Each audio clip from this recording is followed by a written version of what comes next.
আসসালামু আলাইকুম। সকাল ৯টা বেজে ৩০ মিনিট। আজ বুধবার। বাংলাদেশ বেতার কক্সবাজার। স্থানীয় খবরে স্বাগত জানাচ্ছি তাসলিমা আক্তার বৃষ্টি। বঙ্গোপসাগরের তলদেশে প্লাস্টিকের অস্তিত্ব ও জেলিফিশের অস্বাভাবিক আধিক্য নিয়ে গভীর উদ্বেগ প্রকাশ করেছেন অন্তর্বর্তীকালীন সরকারের প্রধান উপদেষ্টা ডক্টর মোহাম্মদ ইউনূস।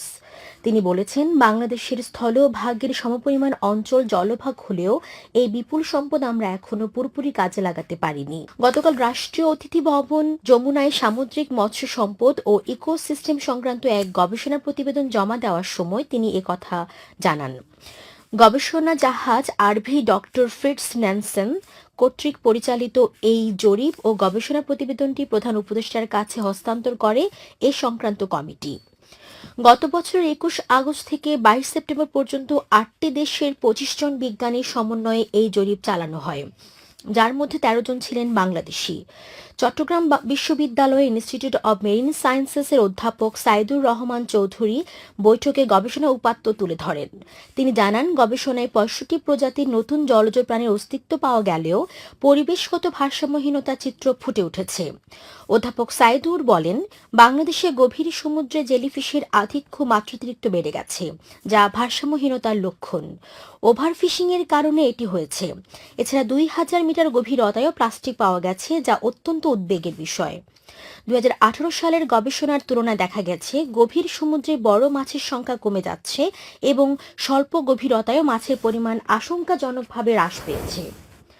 আসন্ন ত্রয়োদশ জাতীয় নির্বাচন ও গণভোটকে সামনে রেখে পোস্টাল ব্যালট ব্যবস্থায় অভূতপূর্ব সাড়া মিলেছে। অনলাইনে শেষ হওয়া নিবন্ধনে দেশে ও দেশের বাইরে মিলিয়ে ১৫,৩৩,৬৮২ জন ভোটার পোস্টাল ভোট দেওয়ার জন্য নিবন্ধন করেছেন। প্রথমবারের মতো চালু হওয়া এই ব্যবস্থাকে নির্বাচন ব্যবস্থায় একটি ঐতিহাসিক অগ্রগতি হিসেবে দেখছে সরকার। মঙ্গলবার সন্ধ্যায় রাজধানীর ফরেন সার্ভিস একাডেমিতে আয়োজিত এক ব্রিফিংয়ে এসব তথ্য জানান প্রধান উপদেষ্টার প্রেস সচিব শফিকুল আলম। তিনি বলেন, পোস্টাল ব্যালটের অনলাইন নিবন্ধন সোমবার শেষ হয়েছে এবং প্রথমবার চালু হওয়া এই ব্যবস্থায় প্রত্যাশার চেয়েও বেশি সাড়া পাওয়া গেছে। শফিকুল আলম বলেন, এক্ষেত্রে আন্তর্জাতিক অভিজ্ঞতায় দেখা যায়, প্রবাসী ভোটারদের ক্ষেত্রে গড় অংশগ্রহণের হার প্রায় ২.৭%। সেখানে বাংলাদেশ প্রথম বছরে ৫%-এর বেশি অংশগ্রহণ নিশ্চিত করতে পেরেছে, যা নির্বাচন কমিশন ও সরকারের জন্য একটি গুরুত্বপূর্ণ সাফল্য। নির্বাচন কমিশনের সিদ্ধান্ত অনুযায়ী ২১ জানুয়ারি প্রতীক বরাদ্দ দেওয়ার পর থেকে পোস্টাল ব্যালটের মাধ্যমে ভোট দেওয়া শুরু হবে। বিএনপির স্থায়ী কমিটির সদস্য সালাউদ্দিন আহমদ বলেছেন, ফ্যাসিস্ট শেখ হাসিনা ও তার পিতা বাংলাদেশে গণতন্ত্র হত্যা করেছে, গণতন্ত্র ধ্বংস করেছে এবং এদেশের মানুষের অধিকার হরণ করেছে। তারা দুজনেই একদলীয় শাসন ব্যবস্থা ও এক ব্যক্তির স্বৈরতান্ত্রিক শাসন ব্যবস্থা প্রতিষ্ঠা করেছিল। তিনি আরও বলেন, শেখ হাসিনা সংবিধান থেকে তত্ত্বাবধায়ক সরকার ব্যবস্থা বিলুপ্ত করে দীর্ঘ ১৫-১৬ বছর এদেশে একনায়কতান্ত্রিক শাসন ব্যবস্থা চালু করেছিলেন। ফলস্বরূপ ছাত্র জনতার গণ অভ্যুত্থানের মধ্য দিয়ে ফ্যাসিবাদী শক্তি শেখ হাসিনার পতন হয়েছে। গতকাল চকরিয়া উপজেলার পহরচাঁদার একটি কমিউনিটি সেন্টারে পহরচাঁদা ইউনিয়ন বিএনপি আয়োজিত সাবেক প্রধানমন্ত্রী বেগম খালেদা জিয়া রুহের মাগফিরাত কামনায় মিলাদ ও দোয়া মাহফিলে প্রধান অতিথির বক্তব্যে তিনি এসব কথা বলেন।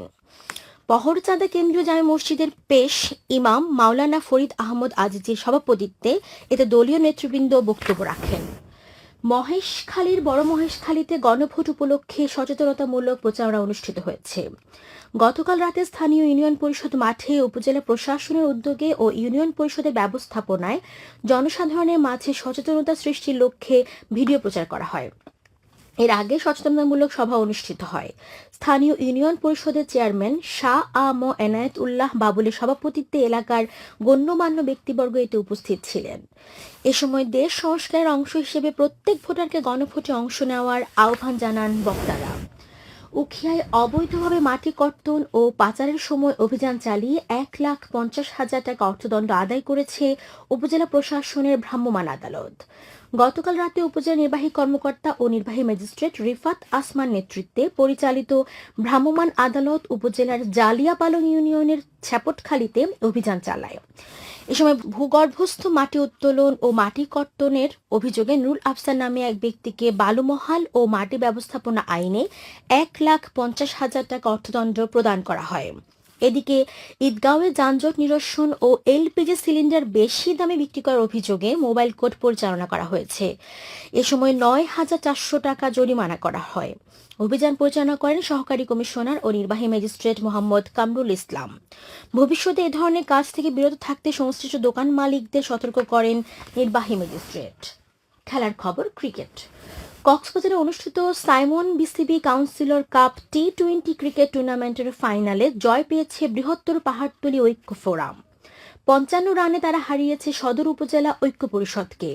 মঙ্গলবার দুপুরে কক্সবাজার আন্তর্জাতিক ক্রিকেট স্টেডিয়ামে বৃহত্তর পাহাড়তলী ঐক্য ফোরাম ও সদর উপজেলা ঐক্য পরিষদ ক্রিকেট দলের মধ্যকার এই ফাইনাল ম্যাচ শুরু হয়। প্রথমে টসে জিতে বোলিং বেছে নেয় সদর উপজেলা ঐক্য পরিষদ। পরে প্রথম ইনিংসে পাহাড়তলী ঐক্য ফোরাম ব্যাটিংয়ে নেমে নির্ধারিত ২০ ওভারে ৯ উইকেট হারিয়ে সংগ্রহ করে ১৪৭ রান। জবাবে ১৪৮ রানের টার্গেটে সদর উপজেলা ঐক্য পরিষদ ব্যাট করতে নেমে ১৮ ওভার ৫ বলে সবকটি উইকেট হারিয়ে সংগ্রহ করে ৯২ রান। পরে সমাপনী ও পুরস্কার বিতরণ অনুষ্ঠানে প্রধান অতিথি ছিলেন সাবেক সংসদ সদস্য লুৎফর রহমান কাজল। এ সময় বিসিবি কাউন্সিলর সালাউদ্দিন সহ অন্যান্যরা উপস্থিত ছিলেন। গত ২৪ ডিসেম্বর শুরু হওয়া এই টুর্নামেন্টে কক্সবাজার সহ দেশের বিভিন্ন অঞ্চলের ২১টি ক্রিকেট ক্লাব দল অংশ নেয়। এখন জানিয়ে দিচ্ছি বাঁকখালী নদীর মোহনা ও সংলগ্ন এলাকার সামুদ্রিক জোয়ার ভাটার সময়সূচি। আজ জোয়ার শুরু হয়েছে সকাল ৭টা ৪৪ মিনিটে, চলবে দুপুর ১টা ৯ মিনিট পর্যন্ত। খবর শেষ হলো। আমাদের পরবর্তী খবর প্রচারিত হবে আজ দুপুর ২টা বেজে ৩০ মিনিটে।